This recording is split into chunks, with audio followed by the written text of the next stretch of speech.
এখন হাবিৰ মাজত এখন গাঁও আছিল। গাঁওখনৰ নাম ৰংপুৰ।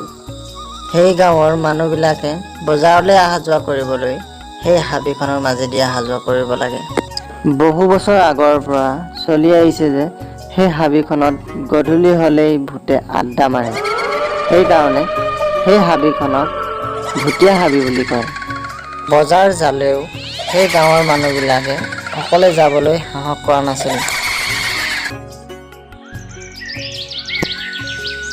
এদিনাখনৰ কথা। আজিচোন মোৰ হাতবোৰ বিকি হোৱা নাই, কি হ'ব বাৰু? ঘৰলৈ খালী হাতে যামনে? আজিচোন ঘৰত খাবলৈ একোৱেই নাই। হে প্ৰভু, কিবা কৰা আৰু, অলপ পাছত আন্ধাৰে হ'বগে। মানুহজনে বহুত ভয় খাইছিল, কাৰণ সেই ভূতীয়া হাবিখনৰ মাজেদি সি যাব লাগে। এই হাতবোৰ কিমান লগাইছা? কিলোত 20 টকা। লৈ যাওক, সস্তাকৈ দি যাওঁ। ইমান সস্তাতে যে? উপায় নাই ককাই, ঘৰলৈ যাব দেৰি হৈছে। মোৰ মানুহজনী আৰু ল'ৰাটো মোৰ কাৰণে ৰৈ আছে চাগে। আজি ঘৰত খাবলৈ একোৱেই নাই, আৰু মই এতিয়া এই ভূতীয়া হাবিৰ মাজেৰে যাব লাগে। বাবাই, দেউতাইচোন এতিয়ালৈকে পোৱাহিয়ে নাই। মা, মই দেউতাক আগবাঢ়ি যাওঁ। পগলা হৈছ নেকি? তই নাজানো নেকি সেই ভূতীয়া হাবিৰ মাজেদি গধূলি কোনো অহা যোৱা নকৰে বুলি? তাকে বুলিয়ে মই দেউতাক এনেকৈ এৰি দিম নে? দেউতাক আজি ভূতে খাই পেলালে। নহয়, দেউতাৰ একো নহয়, তুমি নাকান্দিবাচোন মা। ভূতীয়া হাবি? কি তুমি ৰংপুৰৰ নেকি? ভূতীয়া হাবি ক'লে মোৰ গা কঁপিয়ে উঠে। সেই হাবিৰ মাজেৰে ৰাতিটো বাদেই দে, দিনতে কোনোৱে নাহে। এতিয়া তুমি সেই হাবিৰ মাজেদিয়ে যাবা নেকি? আজি ভগৱানে ৰক্ষা কৰিব আৰু মোক। দিয়া দিয়া, শাকবোৰ মই লৈ লওঁ। বস্তুবোৰ বিক্ৰী কৰি সি ঘৰলৈ উভতিল। হে ভগৱান, আজি মোক বচাবা আৰু। তাৰ পিছফালে কোনোবাই অহা যেন লাগিল। হে প্ৰভু, মোক ৰক্ষা কৰক।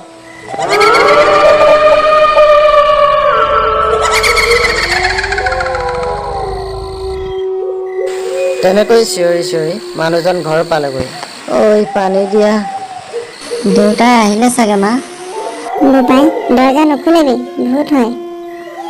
নহয় অ মা, দেউতাৰ মাত শুনিছো। সেয়া ভূত হয়, দেউতাৰ মাত উলিয়াইছেহি। নহয়, যি হ'লেও মই চামেই দেউতাক। মা, এয়াচোন দেউতাই। বোপাই, পানী আনাচোন, পানী। পানী খোৱাৰ পাছত মানুহজনে গোটেই কথাবোৰ ভাঙি পাতি কয়। কথাবোৰ শুনি ল'ৰাজনে আচৰিত হয়।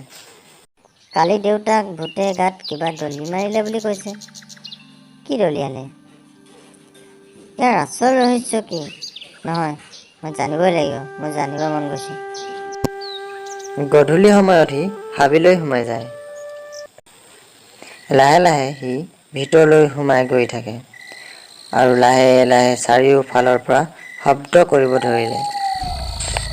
সি তাক গুৰুত্ব নিদি লাহে লাহে আগুৱাই গৈ থাকিল। অলপ পাছত লাহে লাহে সি ভিতৰলৈ গৈ থাকোঁতে তাৰ পাছে পাছে কোনোবা অহা যেন লাগিলে। দেউতাই কোৱাৰ দৰেই হৈছেচোন। হ'লেও সেইবোৰ সি আওকাণ কৰি আগুৱাই গৈ থাকিল। অলপ যোৱাৰ পাছত তাৰ গাত কিবা এটা পৰাৰ নিচিনা লাগিল। সি ভয়তে পলাবলৈ লওঁতেই দেখিলে, এইটোচোন বিলাহী। ক'ৰ পৰা আহিল বিলাহীটো? ইমান হাবিৰ মাজত বিলাহী? লগে লগে সি ইফালে সিফালে চাবলৈ ধৰিলে। সি দেখি আচৰিত হ'ল। ইয়াত থকা গছবোৰ চোৰে লৈ গ'ল। ইয়াৰ কথাটো মই এতিয়াহে গম পালোঁ। সি লগে লগে হাবিৰ পৰা ওলাই আহিল। ৰাতিপুৱা হোৱাৰ লগে লগে গোটেইবোৰ কথা গাঁৱৰ ৰাইজক কয়। মই বিশ্বাস নকৰোঁ। তই কি আমাক হাবিলে নি ভূতক দিব খুজিছ নেকি? নহয় অখুৰা, মোৰ কথা বিশ্বাস কৰা। বাৰু, আমি গৈ চাওঁচোন সকলোৱে। আমি একেলগে গ'লে কোনে কি কৰিব পাৰিব? ব'ল ব'ল। সকলো ৰাইজে হাতত দা কুঠাৰ লৈ হাবিলৈ সোমাল। বাপৰে, গোটেই কাটি ধ্বংস। এই চোৰবোৰে মানে আমাক ৰাতি ভূতৰ ভয় দেখুৱাই ইহঁতে কাঠৰ কাৰবাৰ কৰে। ইচ ইচ ইচ, গোটেই হাবি ধ্বংস কৰিলে ইহঁতে। এনেকৈ গছ কাটি নি থাকিলে ইয়াত থকা জীৱ জন্তুবোৰ ক'ত থাকিব? ইহঁতবিলাকেই গোটেই বনাঞ্চলবিলাক ধ্বংস কৰিছে। আজিৰ পৰা ভূতক ভয় খাই কোনো লাভ নাই। আজি তোমাৰ সাহসৰ কাৰণে এই দুষ্ট কৰ্মবোৰ পোহৰলৈ আহিল।